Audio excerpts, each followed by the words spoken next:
The following program is intended for mature audiences. Shalom and welcome to the SINagoguge. This is a podcast for consenting adults for information, education, and entertainment on BDSM, sexuality, and all things related.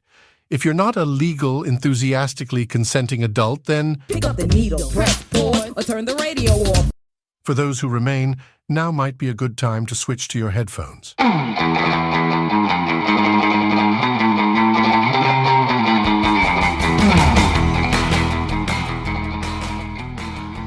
Welcome to the SINagogue. I am your host. They call me the Rabbi. Pretty fly for a rabbi. I put the sin in synagogue, and I am a cisgender, ambimorous, gynesexual, sadistic, bratty, daddy doll.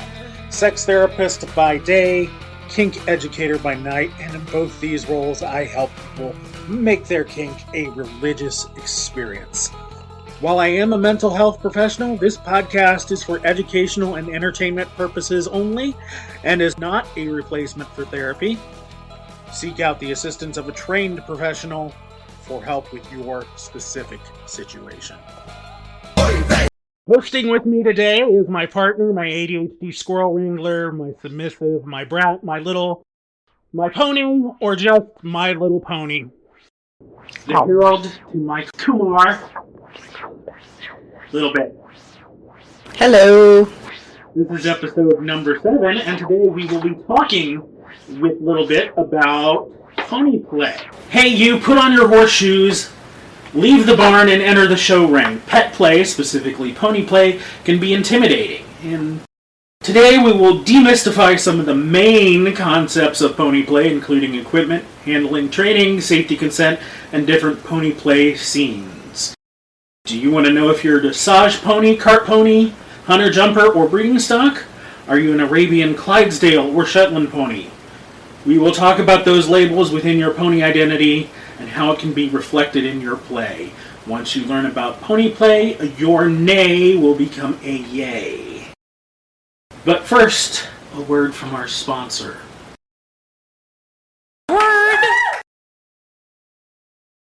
Lil Bit, or LilPonyBites. She, her, wholeheartedly joined the leather, fetish, and kink communities in 2012 and eagerly immersed herself in a submissive role through a DS relationship.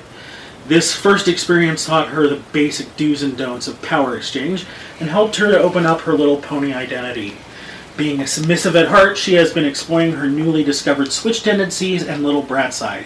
Is there such thing as a bratty pony? Definitely. LilPonyBites has enjoyed going to the farm to learn and train in pony play. She is Miss Ohio Valley Leather 2016 and Miss Tri-State Leather 2018, a board member of Miami Valley Pets and Handlers, a member of Ohio Leather Alliance, Tri-State Leather, and Women of Drummer. She usually indulges her fetish of cigars at her home bar and local cigar shop. Lil Bit enjoys learning and teaching American Sign Language. You may see her combining her passions as an ASL interpreter at kink events. She continually looks to serve and help grow her local leather and kink communities, including presenting with her partner, hey, that's me. So I figured we've been doing this a while, we might as well teach on something we know. Okay. For a change, so you're up. Tell us about pony play. Let's see here. So, I suppose let's get started with what pony play is. It is a form of animal role play and a form of pet play, and it falls under the fetish and fantasy categories of kink. You can also hear of ponies who are into leather, so they would be leather ponies, but it's not a requirement. Your pony does not have to be a leather pony. Your pony can fall under just animal roleplay. And why do we do it? It's a lot of fun. It gets us out of our own heads and puts us into a different headspace in order to be able to let go and do things and, just enjoy kink and authority transfer, power exchange, and such like that. Do you have to be in a DS relationship? Dominant and submissive relationship in order to be a pony? Not at all. You can hang out with other critters and pets in order to, get your pony on. So, I mentioned that it's a different type of pony or power exchange. And it doesn't quite fall under caregiver little. It doesn't always fall under master and slave. It's typically just a authority transfer, power exchange. Most people look at it as a dominance and submissive type of power exchange. Now, does that mean that those farther, like caregiver little and master slave power exchange, does that mean that it can happen in a pony play, a handler, trainer, pony aspect? Yes, you can absolutely have a pony with a trainer that is more caregiver. Your pony can be more on the little side. You can be more of like a service pony and such, and be under, the master slave side. It's just what you all negotiate as far as your pony play goes. Like I see you giving me a side eye. I'm not giving you a side eye. Okay. So, sorry. It is a different type of power exchange. It is a very different type of power exchange. I mean, at one end of the spectrum you have MS, and at the other end of the spectrum you have caregiver little, and somewhere in the middle is, the regular dom submissive. But then this branch off, somewhere in the middle, is pet play. Mm-hmm. At one end of pet play you have the pups. Yeah. Who are kind of the bratty types. But they're very loyal and whatnot. They take on the characteristics like you would expect in a dog. At the other far end of that spectrum is, kitten play, where there is not a lot of power exchange, and then there's pony play, where somewhere in the middle. Can be. Puppy play can also fall very close into with how pony play goes, as falling into the middle. Some of your ponies can be very loyal. Some of them can be very standoffish. It really all depends as to where you identify as far as your pony is and what you would like to do. Sure. So tell me about the history of pony play. So in doing some research and finding out a bit more about pony play and where its roots came from, it started off as actually non-consensual of folks who were basically taken over in warring times way back when.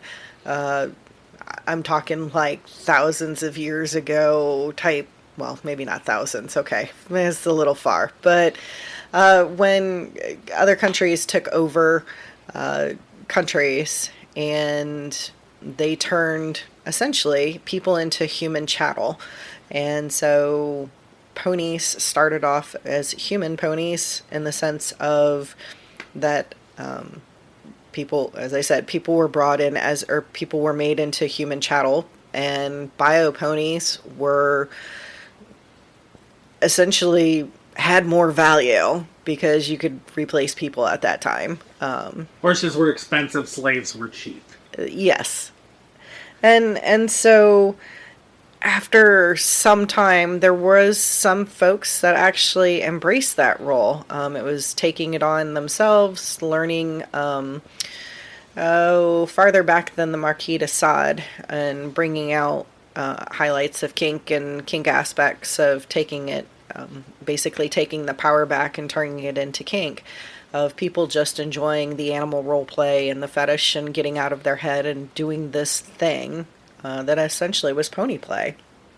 The earliest picture and earliest form beyond that I could find was actually based in burlesque and dance, and so people would actually dress as ponies in order to portray actual horses.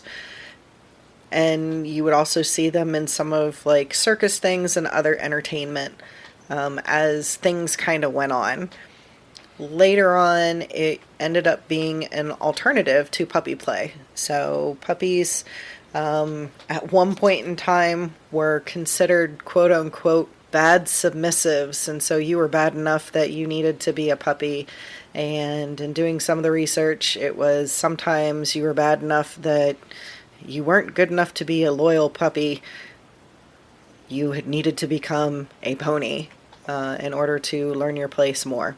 That area is still a little bit gray as to when that all started, but it's just been kind of throughout history and such that it wasn't written down until more modern times, I should say. So, but it's been there, it's been described, it's been talked about in different things. In fact, one of Anne Rice's books highlights pony play, which is part of the reason that I got interested into it. So here's a fun pony fact along those lines. Mm-hmm. The 1984 cult classic Tapeheads with Tim Robbins and John Cusack featured some pony play. Ooh, it was the first on-screen appearance of Courtney Love playing the rider to a presidential candidate. Interesting. She's uncredited, but that's her first film role. Huh, that's super fun. I know, just made I'm like, that's just random. Random fact right there. We could go more random because Ted Nugent and Weird Al also appear in the movie, but that has nothing to do with pony play. Yeah, we're gonna squirrel wrangle that and rein it in. Fair enough. So, how do you figure out what kind of pony you are? That kind of varies. Some people just, in conversation with several different people and such like that, people will either research their breed. I've encouraged people to go to different events, read up on ponies, read up on horses, bio horses, and see which one fits your personality. What does the horse of your inner horse, your inner pony, look like for you? It could be trying to figure out what breed matches the personality that you want. And it doesn't necessarily mean that it's a bio pony. It could actually be a fantasy pony. I've met several fantasy ponies who identify as either a unicorn or a pegasus or a pegacorn, or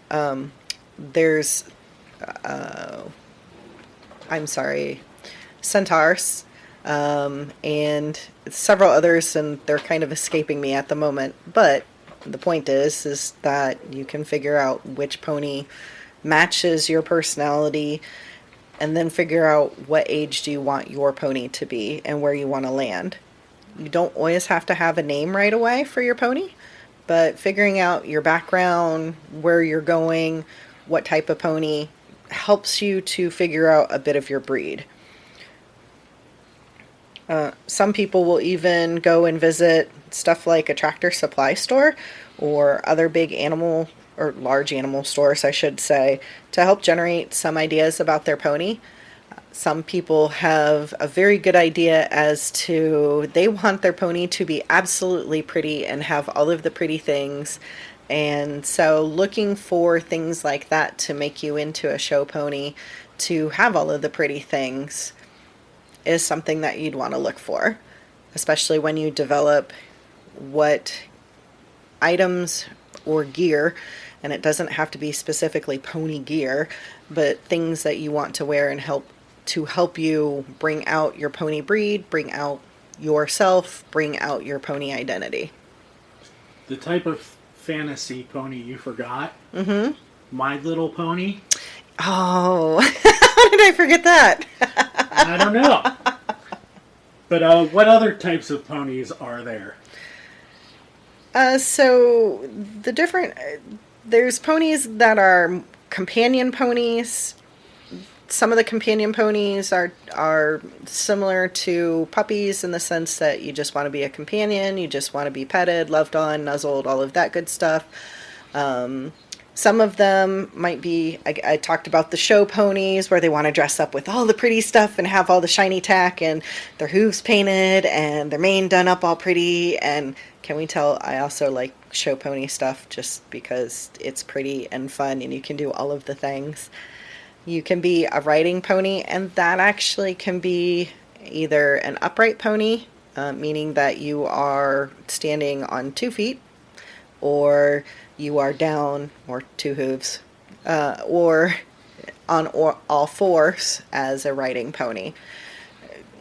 You can be a cart horse or a harness horse, so literally being able to pull a cart and somebody inside the cart, or if you are looking at being more of like a cart pony, but it's looking at more of like a workhorse, and so the cart that you pull would be more of the like heavy items that you might have a sense of accomplishment as your pony self of being able to pull something really, really heavy, short amount of distance, which, could lend itself to the fact that maybe you identify as a draft horse or, one of the large horses.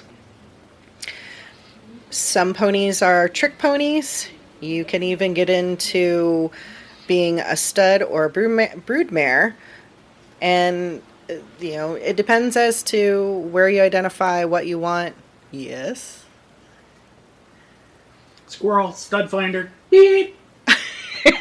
Not helpful. No, not at all. That's why I wasn't saying anything. Sorry, you were making faces. But hazards of, of recording this in the living room together.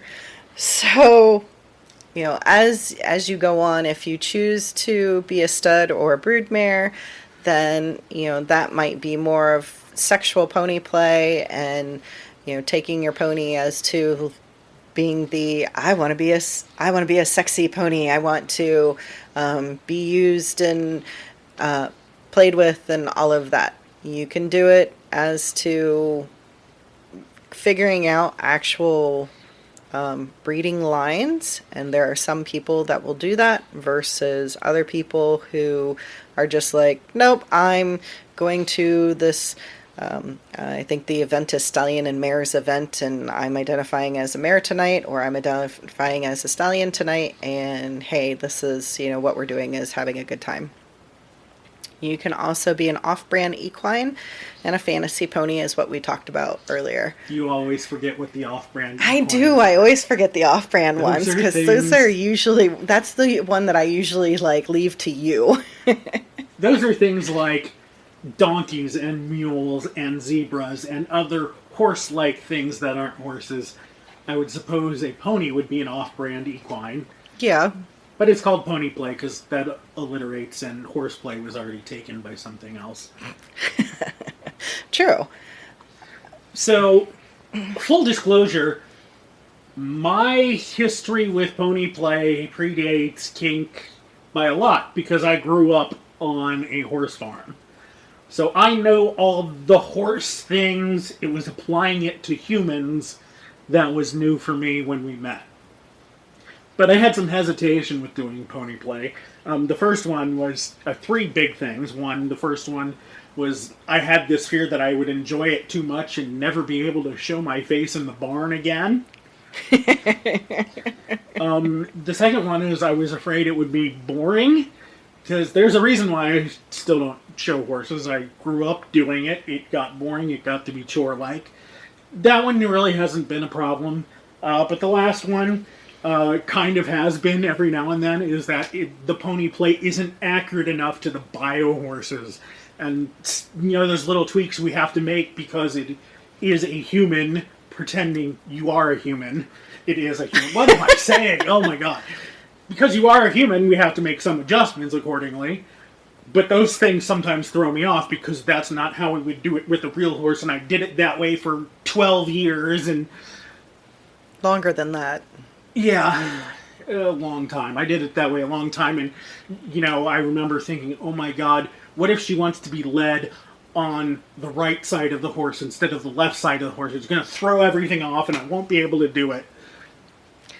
I know, you thought about this way too hard when we were negotiating and talking this through and talking out as to what it was going to be and how it was going to look.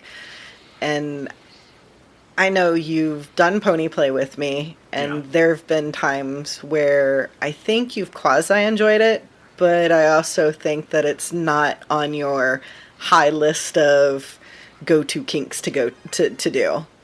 Yeah, I mean, I enjoy it because you enjoy it. Would I ever go out seeking my own pony play scenes without you, no, but if somebody said, hey, you want to do pony play with me? I'd be like, yeah, sure. It's not something I would seek out, but not something I would turn down either. Fair. And that's definitely something to keep in mind. I know I actually taught a class on pony play here a few months back where two individuals that were part of the class, just attendees, said, hey, we also raise horses and do pony play. And yeah, sometimes it's a legit thing of, wait, I have a human at the end of, my reins versus an actual pony, and or horse, and, things get kind of messed up a little bit, but it's play. It's meant to be fun. It's meant to be a good time. It's not meant of anything else but that, unless you've absolutely negotiated something. It's called play. Have fun. Right. And I don't know, I think sometimes not having it be accurate and reminding yourself of this doesn't have to be exactly how a bio horse would do it lends itself to the play and lends itself to the creativity of any type of animal play, not just, animal role play, not just pony play. Would you agree?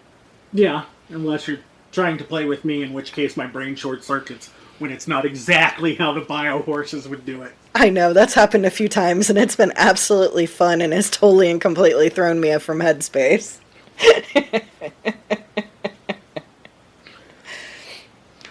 So let's talk about the different types of play.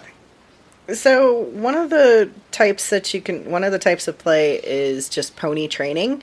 And so you can use things such as a lunge line, or even, and you're going to use that as part of your training to teach your pony, how to go through the different gaits that a pony can have. You can get them used to being on reins. You can get them used to their tack, their harness, their bit, all of that. Even a saddle if that's what you so choose. And use of lunge line can be used as quote-unquote exercising your pony. I understand that is what it's used for a bio horse, but those of us who do pony play, we may not look at it as exercise. We may look at it as, all right, let me make sure I know how to do the steps so that when I change gaits that I don't fall flat on my face. So a lunge line, for those who don't know, is like a 16-foot long leash, and you hook it up to the halter of the horse, and then you make it run in a circle around you. So you don't have to move, you just have to turn, and they get in a big circle. So it's the lazy dom's way of making your pet work. Suppose. You don't have to do anything other than stand there. So, different gaits. Talk about how ponies walk. So if you are an upright pony, which is what I am, meaning that typically I will always stand in order to do any of my gaits, you use your front hands. As opposed to your back hands. Right. You use your hands and make fists to become your front hooves, and then your feet are then your back hooves. And so when you want to walk with something to the effect of one foot forward and the opposite and the cross side hand forward, diagonal. So what I mean by that is if you take a step with your right foot, so if you step off with your right foot and that one leads, then you want to have your left hand go forward. And then when you take your next step, your left foot comes forward at the same time your right hand comes forward. And you switch back and forth as you take each step. And you do that just walking. I think people naturally want to match up their sides, left and left, right and right, and it just looks goofy. Right. And, yeah. But as far as the bio-equines go, there are 5 different gaits. The walk, which is a 4-beat gait. It looks pretty close to the diagonal we just talked about, but it's a little off from that. There's the trot, which is a 2-beat gait. Which for pony play almost looks like you're starting to skip a little bit, and you make a little bit, not quite a hurry up motion, but it almost is a hurry up motion with your front hooves. Yeah, the trot is more of the on the diagonal thing. Spot on equivalent with the bio horses. Then there's a canter, which is a 3-beat gait, a front foot and a back foot line up, and then the other two do not. And that's definitely more of like a skip moving faster. Like a trot can be a slow jog, but a canter is definitely, it looks almost like a skip when a bio.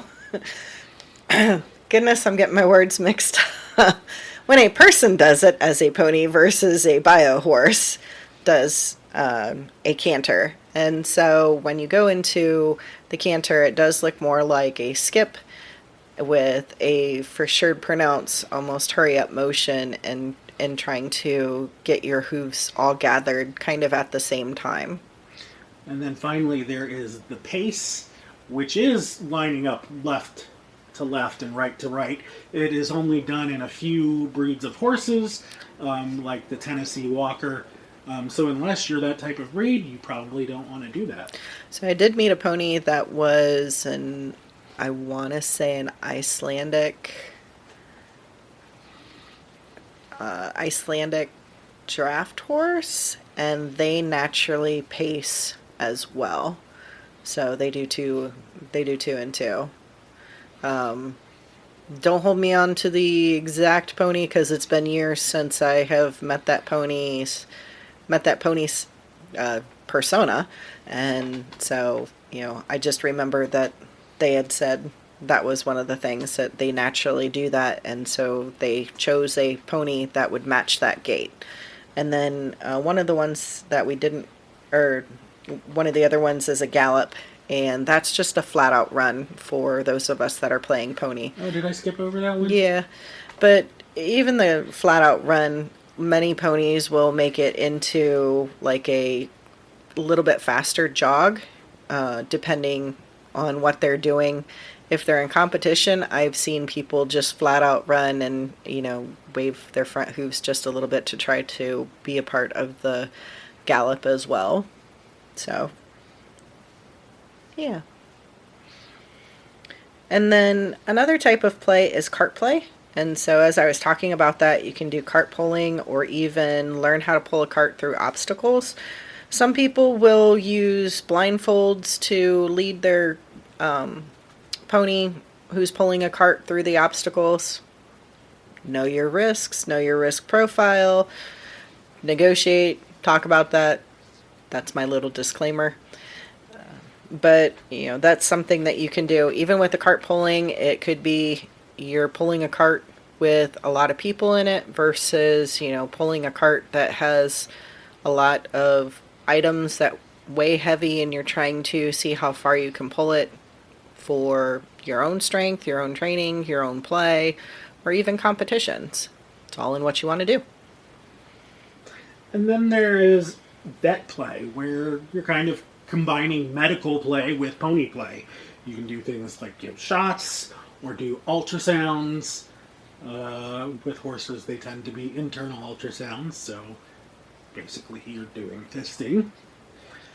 Branding, whether it's violet wand branding or cell popping or whatever, you're working to approximate how they would brand horses in the Old West. Dental exams, very common with horses to check their bite, make sure it's a good bite because you want to, make sure they can take the bit and whatnot.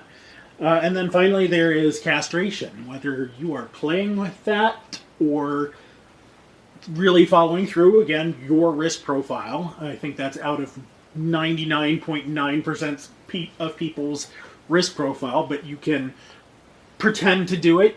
A lot of people, if they're doing castration, tend to mimic being castrated or use a chastity device, such as one meant for a female at birth folks who could use a chastity device, or a cock cage, such for those who have external clitorises and,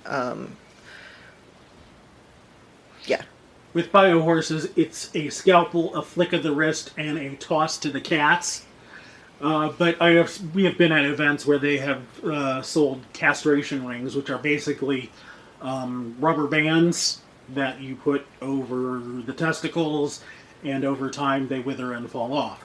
Now you could do something like that, whether it's with real rubber bands or these castration bands. If you don't leave them on too long, they're not going to wither up and fall off. No, and there's some people that I know that don't want to do something like that, so they would prefer such as the chastity device as their castration, so the cage or the chastity belt to use for either a female or a male at birth, depending on how you are and all of that, and what matches and what fits for you. It's all in what you negotiate. And the next type of play is... So we also have things like fox hunts, which is a wonderful... We love calling them fox hunts because it's an opportunity to play with other pets. However, it is almost like a ginormous game of hide and seek with tag and added into it.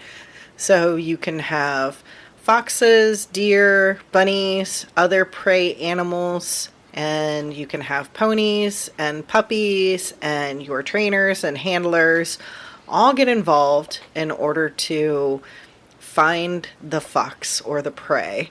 And so typically the prey animals get to go off and they leave what's called a scent trail. Most of the times they may use something like a small marker, something that is either easily picked up or won't harm our environment, because we like to not harm our environment while we play. We are responsible kinksters.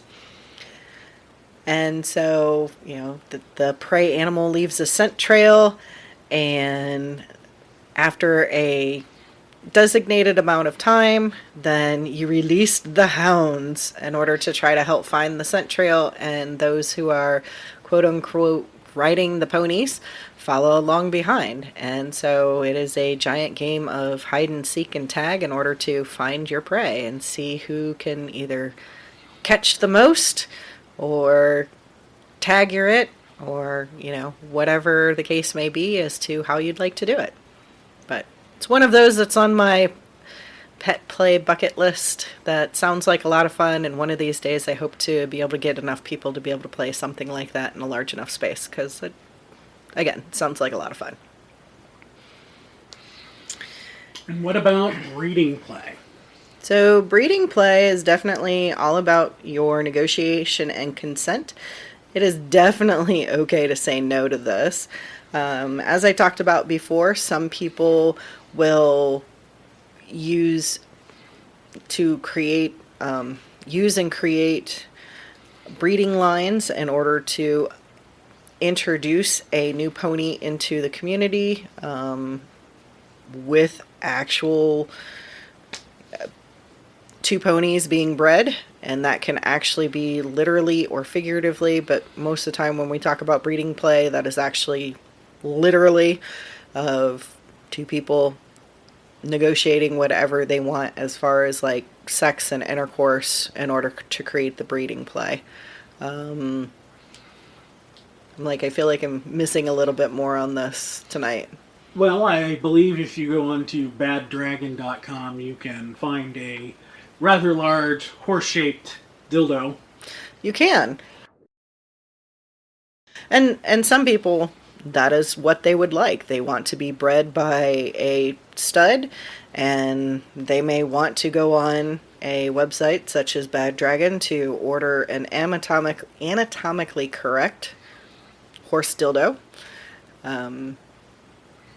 Choose your own size, says your own weapon. Yeah, the phrase hung like a horse is absolutely accurate. Those things drag the ground sometimes. Mm-hmm. And then friends of ours have also let us know a website, I believe it was called Flurb, and that you can also get anatomically correct mares to be used it is so anatomically correct mares, as a anal plug for those who would like to engage as a mare, but may not have, well, none of us have the shape of a horse mare bottom parts. As you're over here giggling. And your pony play doesn't have to be sexual. I shouldn't say most. A lot of pony players do not incorporate any sort of sexual activities into their pony play. Also depends upon how you define sex. So. True. And, it also depends as to what you want and where you want to explore pony play and what you want to explore with your pony play and any of that. It all depends as to what you talk about. I mean, like all kinks, it's like a salad bar. You can take as much or little out of every container that you want. Mm-hmm. You don't have to take everything. At least not all at once. You don't have to eat it all. Not all at once. And sometimes you can just make a salad without any lettuce. Or beets. Okay, now that we've squirreled enough on that one and gotten off topic. But yeah, so, it was really cool that friends of ours had let me know at one of our classes about the website Flurb for any of those individuals that wanted to have, well, one, because Bad Dragon had the anatomically correct horsecock. This is another website and a place to be able to order for those who wanted the anatomically correct mare. So, there you go. Talk about show play. Show play? That's one of my favorites, only because I can have all of the pretty things and be all kinds of dressed up, and you can. So, one of the things is dressage. If you're kind of like me and if you are in real life not a good person who can dance, dressage is one of my faves in the sense that I can do pony steps and it's set to music. And so you do different steps and you do movement around a specific size ring, for lack of better term. It's actually set up in a giant square or rectangle, but it's a ring. It's a show ring. Yeah, I usually think of a show ring as being a circle, not a rectangle, but hey, that's just me. Anyways, this is what happens when you have a person who has not shown ponies get involved about like different aspects of pony play.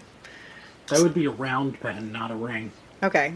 So anyways, the show ring is a giant rectangle, and it is sectioned off and it has letters on each side indicating different spots in the ring, and you do different steps set to music, which is dressage.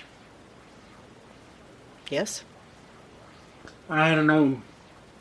Dressage is the one thing I know nothing about.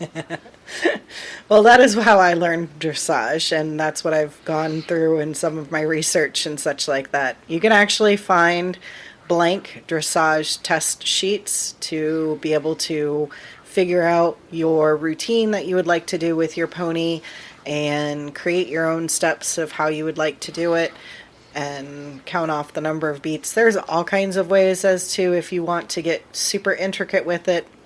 You don't have to, but that's all up to you. There is the hunter jumper, which I know annoys the living crap out of you because I call it hunter jumper. Hunter is for beauty, the artistic ability to jump over a jump. Jumper is the more athletic who can jump the highest. And so typically the hunter is what a lot of us watch with the English riding style of jumping over the bars in a set pattern around the ring, over the water, and it's not how high they can jump, it's kind of how pretty they can make it look as they go over and how quickly they can do it. Then there is one that is super fun and makes your handler work. All right, so listen up. This one makes your handler work.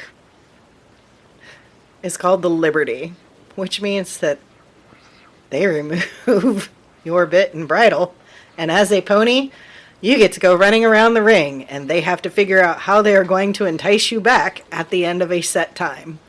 Good luck! The first time I saw this in a horse competition was absolutely fun, and the horse looked like it was having a great time, and the handler who was trying to entice them back was very skilled and was able to do it in a short amount of time. Actually earned high marks that day. Actually, if I remember correctly, I believe they actually took the Liberty. It's been a couple of years, no but idea. anyways. Well, like, you don't necessarily pay attention on that one, but yes. But it was a lot of fun, and so applied as a pony play activity, your handler has to entice you to come back and, engage in pony play with them. So it's kind of a fun, bratty aspect of it in order to make them, hey, come on, I may have treats for you. Again, you can set that to music, have a good time with it, that type of thing. And then last is well, not last, but in the show last, is obstacle courses. And that's usually where a handler or trainer will lead their pony through different obstacle courses, either over jumps or around cones or anything that you can create as part of an obstacle course. And many times the pony is being led or driven blindfolded. Again, big trust thing. Have to negotiate if you're not comfortable with it. Do the course not blindfolded several times until you feel confident and comfortable with it. Again, all in what you negotiate and what your risk profile fits.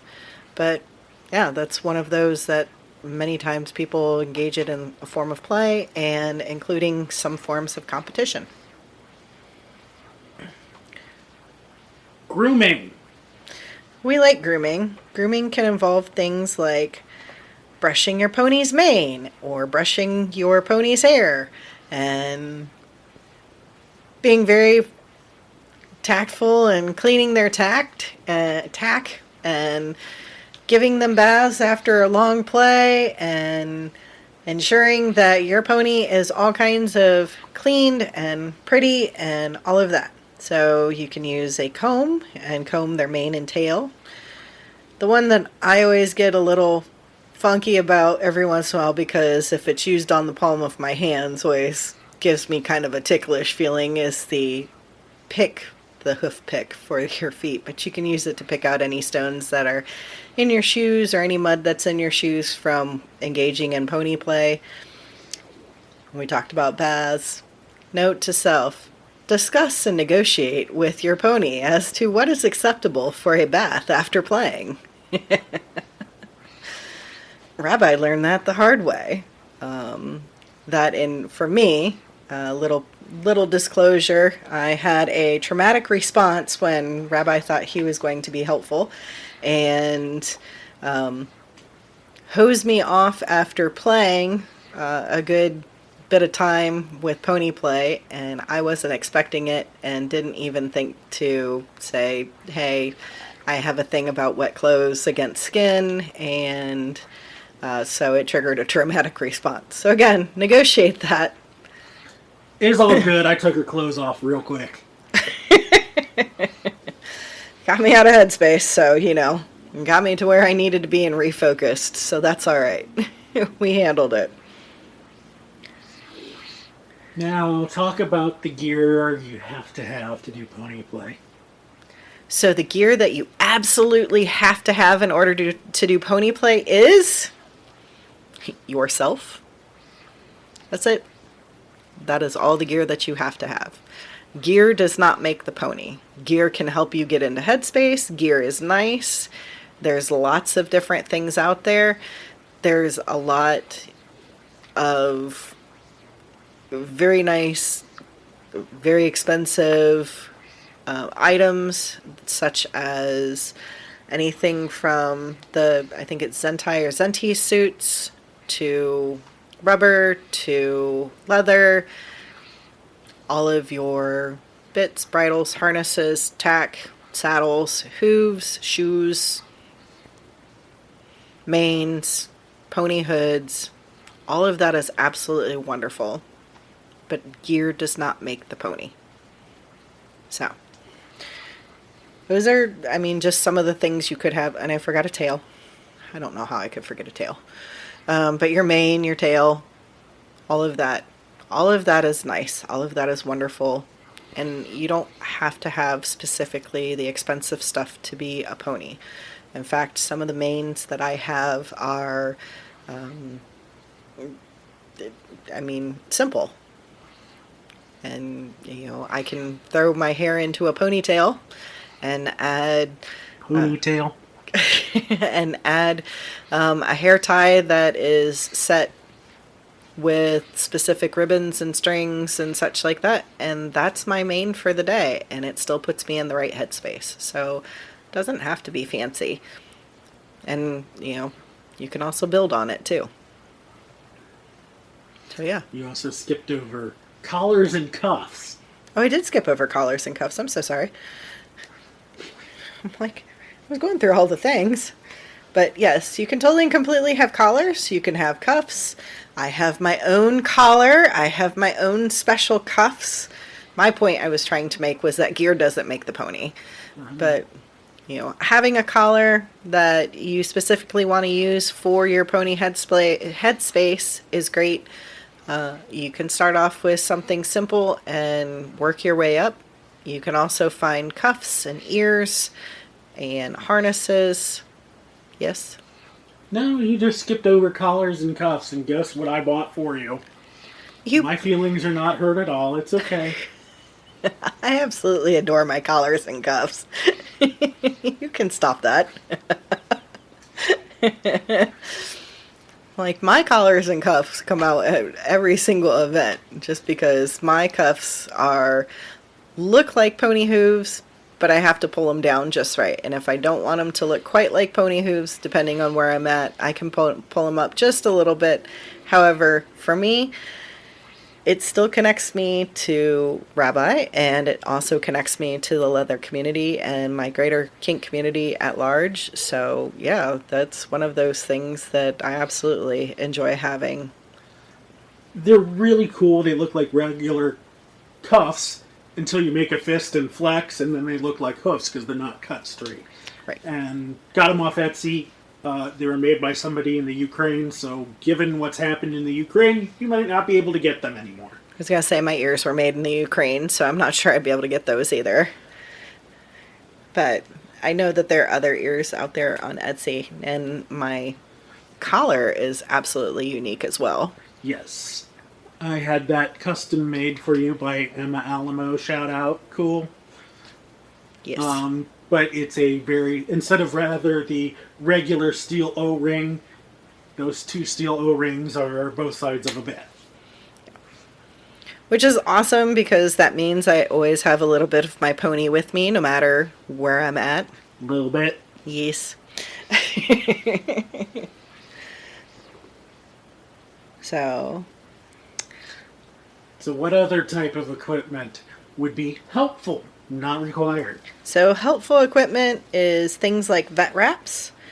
You can find that anywhere, literally anywhere.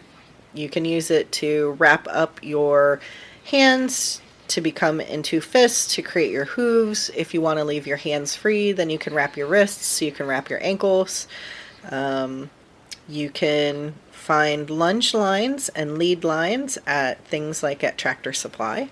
Whips, those are useful if you are, most times I'm not a big whip person, but there is a huge whip, what do you call it? Because I just lost. Whip? Yes, lunge whip. Sorry, I lost my train of thought.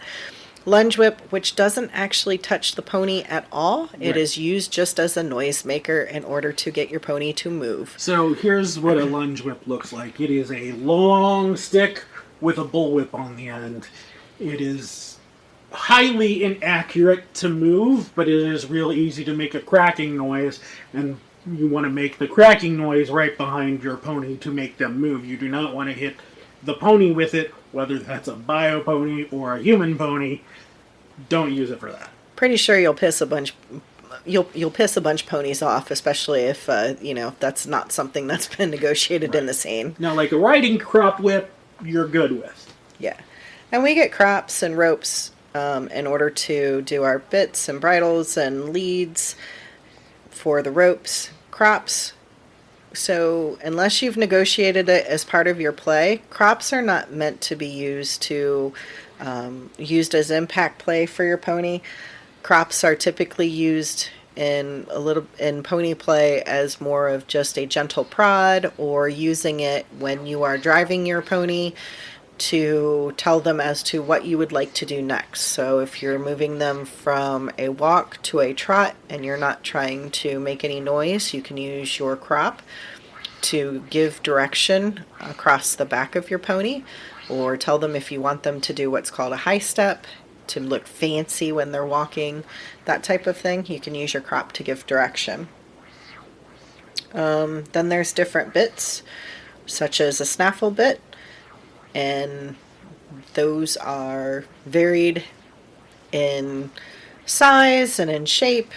Well, the bit in general isn't, but it is two pieces of metal that are connected together in the center, and snaffle just means that it moves in the middle, but then you can have different bits that are harsher or less harsh depending on what you want for your pony's mouth. There's your bridle, your reins, ground poles, jumps, and any items for obstacles. So those are all the good things to be able to use as far as like helpful bits of equipment. Again, not a requirement. Talk about safety. So some of the safety things with pony play is that since it is considered one of the strenuous types of pet plays because of what you're doing and moving around and such, you need to stay hydrated. So it is important to remember to take breaks and drink lots of water or something that'll help keep you hydrated. Especially if you're like wearing a hood outside in the middle of summer. Yes, or especially if you are a rubber pony. Learn that in order to make sure like your pony stays hydrated, because nobody wants a passed out pony. That is not anybody's idea of a good time. You want to make sure that you are careful with your harnesses and your rope and where those fall and how it is. Especially with if you're using a rope harness, you don't want to get your rope harness to be too tight and then add rope as far as like your reins go. You can have your reins attached to somebody's shoulders in the harness versus the bit against their mouth. And that's one of those things where you want to make sure that you use an appropriate bit. If you are using a metal bit, make sure that you wrap that bit with either vet wrap or seal tack, or even having a soft squishy covering to go over the metal, because you want to protect your mouth. That being said, you want to make sure that whoever is handling your reins also is aware to not jerk and be mean with the reins either against your mouth. Like in movies, you always see the cowboy yanking back on the reins as hard as they can. Don't frickin' do that. You shouldn't be doing that with a bio horse. Definitely don't do it with a human. In practice, all you're really doing is maybe tugging on it a tiny bit with your fingers to turn them in a direction. If they're being really stubborn, then you might pull back a little bit. But what you see in movies, dude, that horse is so pissed off and angry that just happened. Oh, I'm sure. I mean, I would be pissed off and angry that just happened too. Yeah, and horses have a gap in between their teeth where the bit fits. Humans do not, so you can fuck up your teeth if you're not doing proper things with the bit, and especially if your rider handler is being a dick and yanking back on it. Yeah, this is what you'd find out real fast as to my name of LilPonyBites, should that happen. Now, if you wanted to do that, you could use the bit gag, Yeah. which is soft. And some people will use a bit gag to get started with pony play because they're not sure and they want to make sure that they don't have somebody that's going to fuck up their mouth. So using a bit gag is for sure absolutely a good place to start, especially if you are unsure and wanting to reduce and be aware of your risk and follow what fits your risk profile. And then my favorite safety tip on our list is always make sure your ponytail is short enough it doesn't drag the ground, especially if it's a butt plug, especially if you're going to a bar, because you don't want somebody to step on it and it to pop out spontaneously. That also would hurt, especially if somebody, depending as to what size plug that you had in. So, yes, please make sure that your ponytails, your tails are short enough that nobody is going to step on your tail.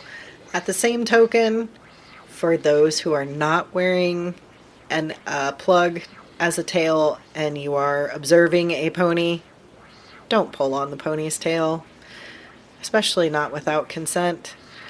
Not even if you're in 3rd grade and sitting behind her in math class, don't pull on the ponytail. No, don't pull on the ponytail. No. Like, the long tails are beautiful, but they get stepped on, and that's a tripping hazard. That's even when it's not a plug. Yeah, one of the tails that I made is very long and very flowy, and it's lovely. However, I haven't trimmed it because it's beautiful. However, it is an absolute pain in the ass to wear in a bar, and mine was just a ponytail that was put onto a belt versus a plug, and I can't tell you the number of times it was stepped on just walking through the bar. So, yeah, it's one of those I need to trim up and take a look as to where I want it to fall, but not be a hindrance and get me out of headspace. And then consent. Lots and lots and lots of consent, especially with breeding scenes, other riders, other handlers. You want to, vet your person to make sure, they understand. You want to talk about as to, what's acceptable for a breeding scene. Are you using a dildo? Are you using, the actual person? Talk about how that's going to look. If you are doing an internal ultrasound or if you're going to engage in fisting, being able to talk about that to make sure that, you have negotiated what is okay, all of that. So negotiate, talk about it, get the consent, be clear about it, have the tough conversations, all of that good stuff. So why are you passionate about pony play? Because it's fun. It gets me out of, my own head. It's an alternative as to a different type of pet play. I enjoyed it. I very much enjoy it. What's your favorite toy in your pony play toy bag? My favorite toy in my pony play toy bag.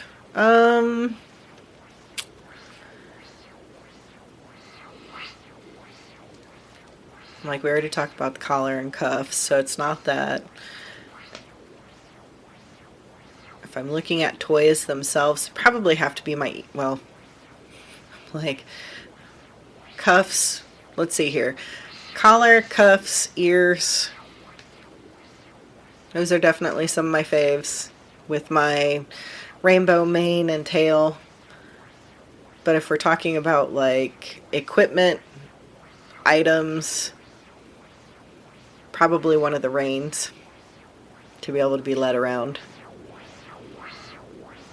What is your biggest pet peeve with pony play?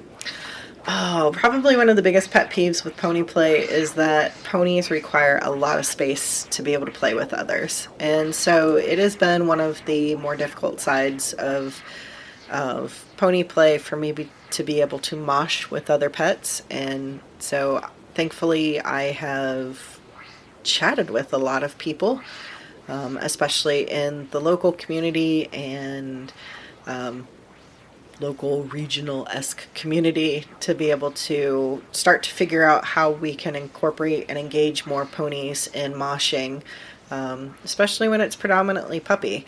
So trying to create that diversity in, moshing and such like that without using a huge space to be able to do it.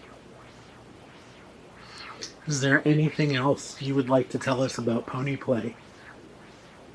I can't think of anything right now. I know we've covered quite a bit.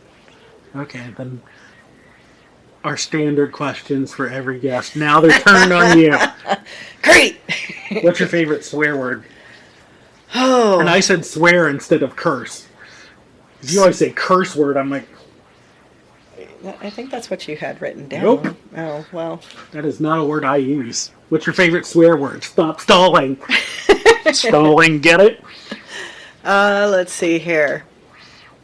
Probably a combination of bitch, fuck, because that just covers so much. Asshole. Yeah, those are some of my faves. I don't think I've ever heard you say the word bitch until right now. It's probably one that I use more often. When you're driving by yourself? You got it. Okay, that's fair. Yeah. Okay, if you had to have sex with one Muppet, which Muppet would it be and why? Dude, I don't know. That is not something that's ever, totally and completely crossed my mind, even though, you ask it of absolutely everybody. Yeah. I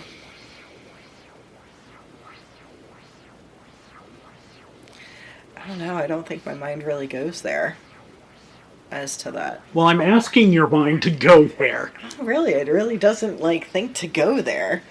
I don't know. Maybe animal, because, it would always be a good time. Okay. Yeah, I don't know. I really don't. Animal is such the safe choice. Fine, Rolf. How's that? You can be Rolf. So you could do it doggy style? You got it. All day long. Alright. Well, thank you for talking about pony play today. You've been a super cool guest or something like that. Aw, thank you. Thank you for having me. It's been a pleasure, I'm telling you. For our listeners, we have upcoming classes, both in person and virtually, on electroplay and chain fisting and a few other things. Knife play coming up. Bratty daddies. So check out our website for the deets on that. But that is it for today. That's our show. Say goodnight, Little Bit. Good night, Little Bit.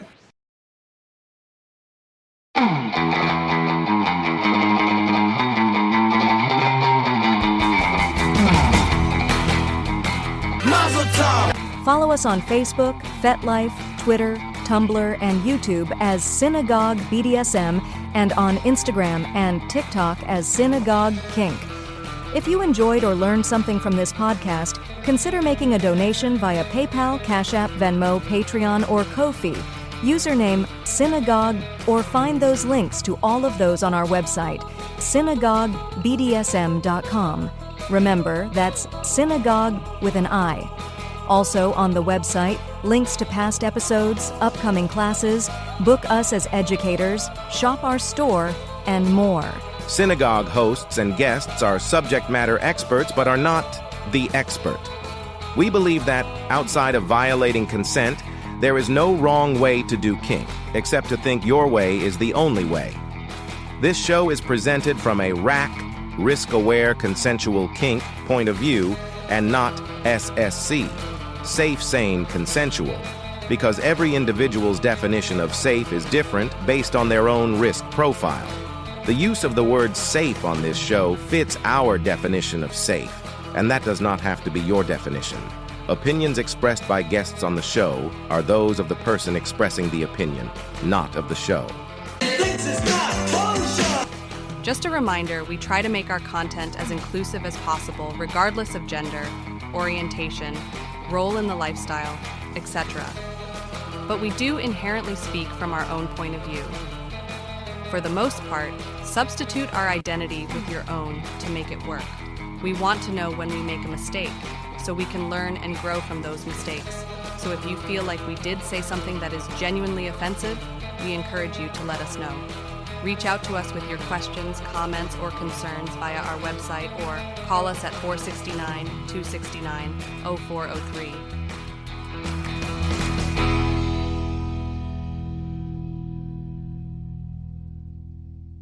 Brought to you today by the letters and the number. San Diego High School Football Room!